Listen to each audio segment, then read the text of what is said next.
a book.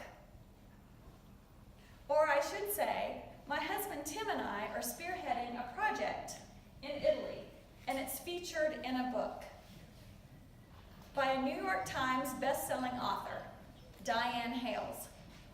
The book, entitled Passione, How Italy Seduced the World, will be released April 16th, and our story is told in chapter 4. You might be wondering, how and why did that happen? Sometimes I wonder that myself.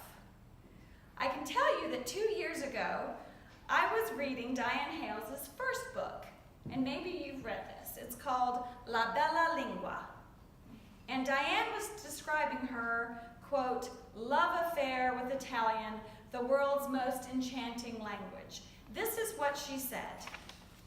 Somewhere en route to fluency, I entered a parallel universe where I wore my heels higher and my necklines lower, danced barefoot under the Tuscan moon, and swim in island coves so blue that the Italians say the color twice, azzurro, azzurro. And then she wrote, Italians say that someone who acquires a new language possesses it. In my case, Italian possesses me, she says. With Italian racing like blood through my veins, I do indeed see with different eyes, hear with different ears, and drink in the world with all my senses. I could relate to all of these sentiments. This author could have easily been describing me. So I sent Dianne Hales an email. I felt sure she and I were kindred spirits and that she would want to know about my mission to save an abandoned building in Italy. I was right. Appearing in a book is nothing I had ever planned or even imagined. But I could say that about most aspects of this Italian journey I'm on. Allow me to explain with a little backstory. As the daughter of an Italian mother and a military dad from Georgia, I developed a lifelong love for foreign languages. Knowing from an early age that I wanted to be a teacher, I enrolled as a freshman at the University of Georgia, majoring in French education. The year was, maybe some of you were my classmates, 1976.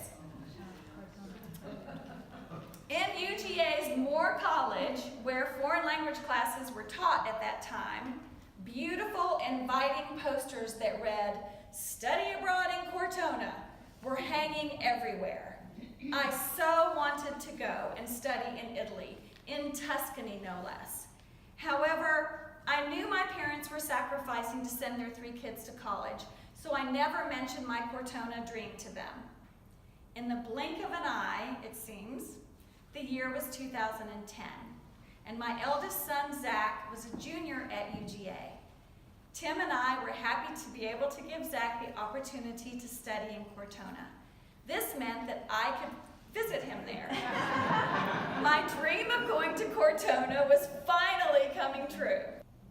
But again, why in the world is our story appearing in Dianne Hales' upcoming book, La Passione?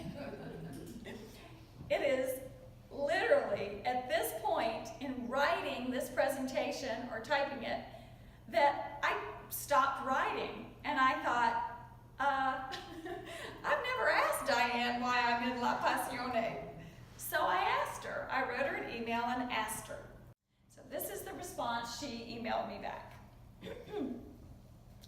One of the things that makes La Passione Italiana unique and compelling is that it inspires people, otherwise ordinary men and women, not just creative geniuses, to take action and transform a vision or dream into a reality.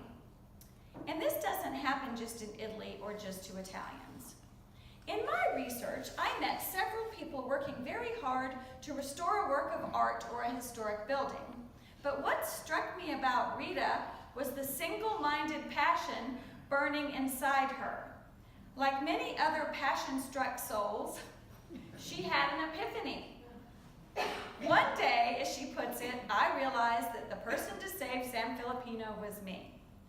Rita had never attempted anything like it. She didn't have wealth or resources, powerful allies, or legions of supporters. Initially, she confronted doubters, skeptics, and naysayers, yet she never wavered. Rita possessed, or was possessed by, la passione vera, true passion. I've seen something similar in chefs, winemakers, artisans, film directors, but Rita was a tad different. Her passione carries a true grace note. Like Rita, I grew up Catholic but had never heard of St. Philip Neri. When she wrote to me about San Filippino, I researched his background. And although there are many saints I admire, he's the first to make me smile. And if I ever get to heaven, he's the one I would want to hang with. Or whatever the celestial equivalent might be. I sensed his joy in serving God, in singing in churches, in reveling in the miracles of daily living, and I immediately wanted to share it with the readers of my book. St. Philip Neri and Rita touched me with their passione, and I am grateful that they did. I'm humbled and grateful for these kind words from Dianne. She's being too generous. But she's right in that I have been gripped by a passion